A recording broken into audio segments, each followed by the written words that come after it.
Hi everyone, welcome to the July 2020 Spaulding Youth Center All-Staff Meeting. It's great to see you all virtually and as well as you all on campus. It's a different time than it was the last time we met virtually, but I still have a lot to share during this quarterly all-staff meeting, and I'm going to try to make it brief. So I'm going to run through things pretty quickly, and I hope if you have any questions, you'll just reach out to me, email me, or whatever. So what's going on? Well, our day students are back and have been back for almost 3 weeks now. It's going really well. We have lots of precautions in place. If you don't know about them because you're not working in the school, please feel free to ask folks. I think you'll be quite pleased with all that we're doing to keep both our students, our staff, and all the families that we have as part of our staff and as part of our students' community. Everyone, keeping them all safe. We also, when it comes to new admissions into our residential program, continue to quarantine new students coming in, but we've moved it from the Lambert Cottage to Cutter-Wiggins. And we think it's going well, but we continue to learn as we go, and we'll continue to make adjustments as we need to. We're looking to the future, even though we're dealing with the present and the COVID outbreak and pandemic. But we're searching right now for a piece of property locally where we might be able to have a program specifically and only just for our residential only students. As you all know, or most of you know, we have residential only students, those who are not going to our school, but who need our intensive therapeutic supports and can go to their community schools. Right now, those children are in various cottages around campus, and we're looking for a home in our community in order to stand up a program there and to give them a sense of living in the community with the supports that they need to do that in the best possible way.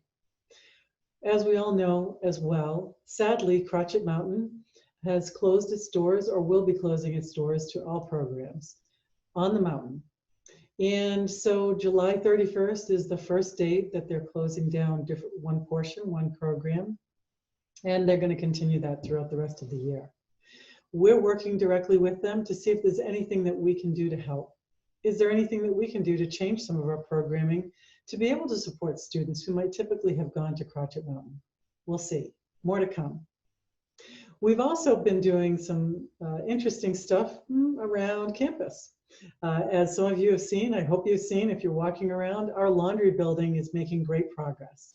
This is right behind Young House, and our facilities crew is doing a terrific job, along with some help with our students, to make that laundry building a reality. The intent of this laundry building is that we have a supersized washer and dryer so that when we have to do some laundry using large items, big and bulky items like comforters, that we'll have an excellent place to do it and the right equipment so that we're not using the equipment that's in the cottages intended for clothing for these big bulky items. And so that, along with just the opportunity to have that laundry building also house other cleaning equipment, regular washer and dryer, is really going to be a big help. We're also looking at how we're going to use the silver lining of what we learned during this COVID outbreak to benefit us. And there's been a couple of things that have happened. One is our kitchen. We were looking at the renovations that we might do in the Westwood building, and it became kind of evident as part of COVID that some of what we were doing to navigate by not having congregate dining was actually a good thing. And so in the school for lunch and breakfast, in the school for the day students too, we're having that food service happening in the classrooms. It works out pretty good so far. And in the cottages, obviously, we were having dinners in the cottages. But, our cottages aren't really set up perfectly. It's a kind of dated situation in each of the cottages when it comes to the size of the kitchen and everything that we have for appliances and just general space. So we found ourselves, as we have in the past, combined dining and lounge space and these small kitchens. But we had plans and capital money put aside to make pretty big renovations happen in our Westwood building. We still want to make some things happen there, but now we're rethinking how we might spend some of these funds. And so we're looking very seriously at doing some renovation to each of our cottages to improve the kitchen, maybe wholesale replace those kitchens, and to actually do additions to the buildings so that we have an eat-in kitchen concept. This would be a wonderful thing if we can accomplish it. Roger is working on this very, very steadfastly right now. So hopefully we'll know soon if this is something that we can do. But it would mean a lot for us as to our programming and keeping our kids out of the congregate dining situation, not only related to COVID, but just to keep the sense of their own cottage being their home away from home. So we're looking forward to see how that goes. Now, recently, on a totally separate subject, we did our employee survey. So thank you to the many folks who answered it, and there was about 150 or more, about the same percentage of responses as we've gotten before. So thank you all for those who actually filled it out and took the time to give us response. We're in the process right now of gathering that data and looking at it from an analysis point of view. And at our next quarterly All Staff, I'll give you an update on what the survey revealed and what we'll be looking for your help to solve. And for those things that you all have said is working, how we continue those things and maybe even make those better. So thank you again for filling out that employee survey. Meanwhile, we have staff appreciation coming up in just a couple weeks. And I hope you will all be there. We're going to have some nice giveaways and also some important information to share with you around that time. Now, elsewhere on campus, there's lots of other stuff going on. The electronic record search. Some of you remember us talking about this in prior all-staff meetings or in small group meetings. So that includes us going out looking for vendors, really test driving some of these in large and really long demos. And those are all coming up over the course of August and the beginning of September. And so we hope to make a decision by the end of this year so that next year will be all about implementing our electronic record system. This will replace KaleidoCare, perhaps replace Trino, and really give us some functionality that we don't have today for reporting, automatically reporting as opposed to human intervention reporting, among so many other things. So that's going to be an exciting project and one I'll keep you aware of as we continue to make progress. Alongside that, another technology process and program that we're looking at is to replace our human resource information system and our learning management system.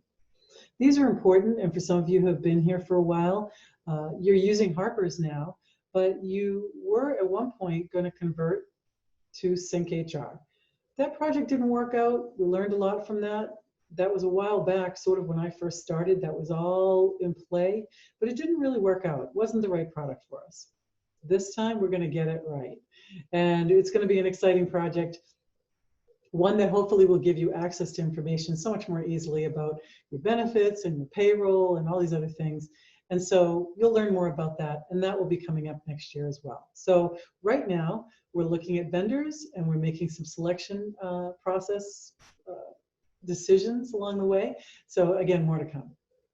Now, during COVID, we've had to use Zoom and FaceTime and sync, up with people doing so virtually, right? Doing it online.